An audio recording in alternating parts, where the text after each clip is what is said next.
What's poppin', everybody? It's your boy SnowyKurama, and I am your coach of the Season 5 Chicago White Sox for the WPF, and I'm here for Week 4. It is very much overdue. We're actually prepping for our Week 5 battle for tomorrow. No, 2 days from now, yeah. So, yeah, really late, but as the semester comes to a close, so does all of our end of semester projects and finals and studying and all that crap. But things should be starting to ease up here within the next week or two. Without boring you with all my other extra life stuff, it's time to just get into the team. So this week I'm fighting a guy named Mega Infernape 20, the Thunder Bay Luxrays, I believe is the team name. And here we are for what their team looks like. We got Mega Sharpedo, Raikou, Dragalge, Uxie, Magneton, Granbull, Melodic, Infernape, Mandibuzz, Archeops, and Crocodile. So I took everything that I learned in my last couple of losses and decided to apply it here.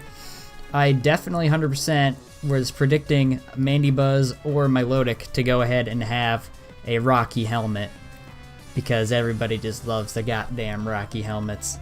Granbull here is kind of a bad fairy, so I didn't really expect them to bring this. So my HYDREIGON just kind of comes in and clicks buttons, and even if this thing does come in, I have a Melmetal on my draft, so it wouldn't be a very big deal. This thing right here is the big breadwinner of the team. It gets a lot of cool stuff post DLC. You're talking close combat, liquidation, and I think there's some other third and fourth move it might get. I don't really remember. I just know those two moves are really, really good for Sharpedo. And we also have Scald Raikou here, which is a thing to look out for. Uxie, Gage has used this in the past in PDL, so I already know the power of Uxie very well. And then Magneton here, Hidden Power Ground would not be good for Toxtricity, so just using all of the culmination of what I've learned in my past couple of weeks in the WPF led me to go ahead and, that's not the right folder, and go ahead and make this team here. So we're going to start off with Sandaconda actually coming this week, a fully defensive set with 8 speed for a speed-crept Dragalge, and I think it's timid. We got Earthquake, Stealth Rock, Glare, and Stone Edge. Stone Edge is here so that we can touch the flying mons like Mandibuzz, and Earthquake is here because he's got a lot of ground weaknesses between Infernape, forgot his whole team already, Raikou, and then there are some others as well on the team. And Glare is here so that we can be faster with our other mons that are mid to fast tier. And it also takes quite a bit from Sharpedo and quite a bit from Infernape, notably. More so Infernape, since one of them's a water type. But yeah, this thing is here to just set up the rocks and paralyze things and do a little bit of damage. Take out a Dragalge, hopefully. Next up is Kolagon, my HYDREIGON. This thing is what I was talking about. We got a physical HYDREIGON that was suggested to me. Outrage is here because it's the strongest dragon type physical move that we got access to. Earthquake hits everything the Outrage doesn't really want to hit, or can't really, I guess. And then Roost is here so that we can get back some of our HP on a switch. This thing is here to just run rampant. You get a Dragon Dance or 2 up, and then things just start falling down. Up next is our big nut, the Melmetal, of course. Always here, always doing some work. We got Substitute, Double Iron Bash, Thunder Punch, and Earthquake. Double Iron Bash, Thunder Punch, and Earthquake have a lot of nice coverage for his team. Double Iron Bash, of course, for the Granbull, and just because it's freaking Melmetal. Thunder Punch is here for the mons that can take a Double Iron Bash pretty well, which would be the Mandibuzz as well as the Milotic. And then Earthquake is here so that we can just deal with the Magneton as well as other mons that the team wouldn't want to really have around. And then we also have our Scarfed Keldeo back again with Scald, Secret Sword, Hidden Power Ice, and Hydro Pump. Hydro Pump does lots of damage to his team. Secret Sword is our Shark Killer, does over 100%, and also we outspeed a +1 Shark, so that's nice. We have Hidden Power Ice here for Mandibuzz hitting, as well as I think there's a dragon he has, I don't remember. Oh, Dragology. Although I think our water type moves do more, I don't really remember. Scald burns things, that's fun. And I was going to bring Blissey, but we went ahead and decided that a Scarfed Incineroar would be better because we can just Parting Shot away the Shark's attacking stats. Like, he can speed up all he wants, but he's going to be tossing pebbles at us for sure. Besides Parting Shot, we have Knockoff and Thunder Punch and Flare Blitz as well. Thunder Punch is here for the Milotic and other things that would want to switch into a Flare Blitz. And Knockoff gets rid of items like the Rocky helmets I was talking about earlier. So, yeah, this is the team. We have Double Scarf. Did I talk about Toxtricity? I didn't talk about Toxtricity. So, oops. We got our, basic bitch Overdrive, Boom Burst, Sludge Wave, Volt Switch set here with the choice specs. We have enough speed in here for like a wonky speed invested Uxie. Although you'll see in the battle that I wasn't trusting that too well. Special attack all the way up, just not modest. And then we have the rest in HP that we didn't use for speed, and then 4 in defense just to keep it an odd number. And since now I've mentioned the entire team, let's go ahead and get into the gosh darn fight. Alright, so here we are. We got Milotic, Shark, Infernape, Dragology, Raikou, and Uxie. I did a mock battle of this for my team maybe a couple hours prior, and my friend actually brought all the mons that you see here on the screen, so that made it a little bit easier for me to just go in and click buttons, since I practically was fairly sure about all the sets as well. Let's just go ahead and click this here button we got. So I start off with Incineroar because that's kind of the play to go. You have a Parting Shot to switch out to whatever you wanted. There's no other really... There is Switch Initiative on Toxtricity, but I figured, Bengal will be able to do it. Plus we have Intimidate, my bad. So, yeah, that's nice as well. We get that off. We also Parting Shot because actually before that a Fear on this Milotic was competitive, which we can see that it's not, considering that it did take the Intimidate drop and no special attack raise. So we just go ahead and raise the stats a little bit more and then switch out to our Toxtricity. This thing will go ahead and scare out the Milotic, I'm sure.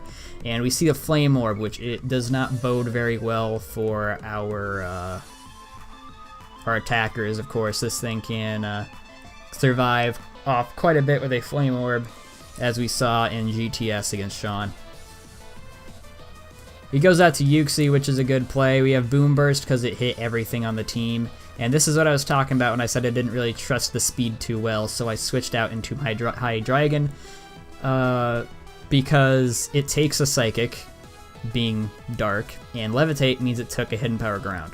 So I thought this thing would be the best switch in, supposing that, although I was really expecting rocks, expecting a switch. But he uses Psychic, which is a really, really good play for me, so that I can just freely get up a Dragon Dance. He knocks off my item, which is an oh well, but I don't really need a Life Orb because I plan on Dragon Dancing up once again, because I honestly don't know what else this Uxie could do to me. Psychic knock off rocks, and then, I don't know, maybe a recovery move like a rest or something else it might have. Let's go ahead and get off Dragon Dance, also because I need 2 Dragon Dances to outspeed things like Infernape and Raikou. So I thought doing that would be nice. He uses rocks, he just lets me get up these Dragon Dances for free, and then Outrage goes in and smacks the Uxie down. That's 1. And then Outrage here again, because that's all you can do. And we get the confusion off here. He hits us with a crit Ice Beam, which did not knock us out, which was that was nice on our part, but this thing is really coming in, doing its job. Just breaking holes in his team with Outrage, +2 Outrage. I go for the Earthquake here. I don't remember why I went Earthquake and not Outrage. But staying in definitely was the play because I didn't want to lose my boosts. And Earthquake just hits everything on, like, I'm sure Earthquake was a free kill on anything on a squad, so that was definitely the play there. We see the Infernape come out here. I figured that staying in Earthquake would be fine. Then we see a Vacuum Wave revealing that this thing is special, which is really odd when it came to, you know, that time when I saw it. I thought it was really odd that he was special considering that I had us to a Blissey. But it worked out for him in the case where I didn't bring Blissey this game. So I think, yeah, I go out to Keldeo here because this thing speed ties with this thing when it comes to Scarf. But as you can see from the HP loss here, he is in fact Life Orb. So my Keldeo does outspeed him, and we can just go ahead and hit him with whatever the hell you wanted to hit him with. So I'm assuming I go Hydro Pump. Yeah, that's right. Hydro Pump does, it's my strongest attack. So it was going to do some okay damage to everything here. Seeing that it did 88 definitely suggested that there was some SPDF in this thing, although you could also argue that this thing's SPDF stat is monstrous. I don't really remember the calcs. This was like a week ago. I go out to Melmetal because I figured that any attack that it would want to go for on my Keldeo, this thing would be able to go ahead and resist. Draco Meteor comes in. Yeah, I think I remember now. The Draco Meteor was the thing that would kill Keldeo, so what better to do than go to a Steel type. And the better part about that as well is that, or a good part I should say, is that his special attack is down, so we can pretty much, we're free to substitute. He Thunderbolts us first, does nothing, substitute, and this is where we see an undying Melmetal. Look at that. That is hidden power ground, I'm sure, folks, because it's super effective, and we still got our sub up.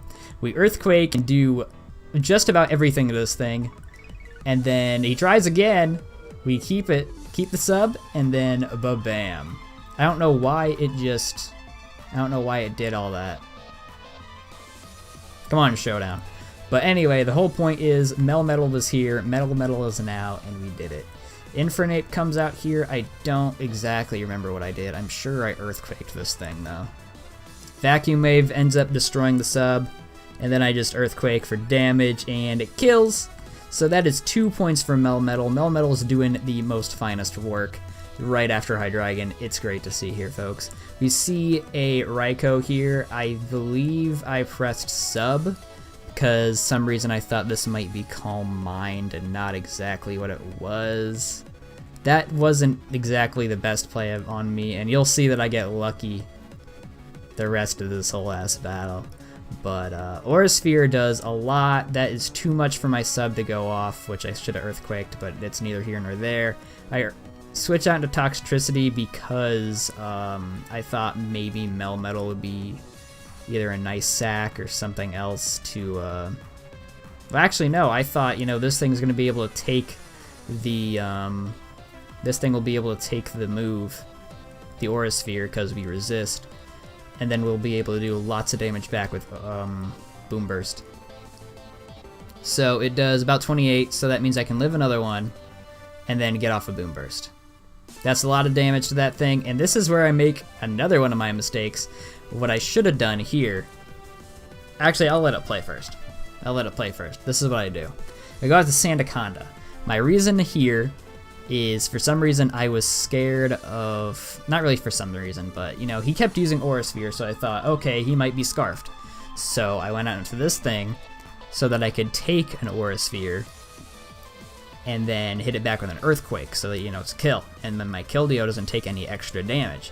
But what I should have done is I should have went out into Keldeo and then pressed Sacred Sword, because even if this thing is scarfed into Aura Sphere, I'm very sure that it wouldn't kill me. and then my opponent would need to play protect games in order to outspeed and kill me with his Sharpedo. So that's a yikes. The Aura Spheres me here. Like I said, it doesn't kill, and then I get my Earthquake, which is good for points. But here is where it was feared that he would then just reverse sweep me with Sharpedo. So I go out to my Keldeo here. He could just do whatever the hell he wants, even kill my Sandaconda with a Liquidation to get a free boost. And then he has access to Protect, which you'll see here, and get another speed boost. So at this point, I thought that this game was done. But as it turns out, he Mega Evolves, doesn't have Psychic Fangs, and then I win the battle with a Secret Sword. So great game to Mega Infernape. After the battle, he said that he didn't think that Sharpedo would be fighting Keldeo. He thought that Keldeo would be taken down by the time it was time to go out in the Shark, but surprise, surprise, Keldeo was here specifically for Sharpedo, so it wasn't really gonna make an appearance until then, unless I thought it was safe, which I did when Infernape was out. That's right, because I saw that it was Life Orb. It wouldn't be able to kill me with a like a Grass Knot or something. So yeah, it was a great game. We are now 2-2 going into week 5. Gonna play Lucifer, and I don't remember what his team name is. I couldn't tell you. I'm sorry. I couldn't tell you. You'll see on the thumbnail for next week though. And he is 3rd place, I believe, 3-1. So we have our work cut out for us this week, or next week, I guess I should say. But like this video if you have, subscribe if you're new to the channel and you want some more SnowyKurama goodness. We got draft leagues on top of draft leagues on top of draft leagues, ladies and gentlemen. We're gonna be rolling out with another one in like a week or 2. So expect a video on that about in that time frame. We should have week 7 or 6 of the WPF at that point. And yeah, comment down below your comments, your favorite turn, what you thought could have went better, what you were expecting, all of that stuff. You've seen the teams. And with all that being said and more, this has been your boy, SnowyKurama. See you in the next video. Bye-bye.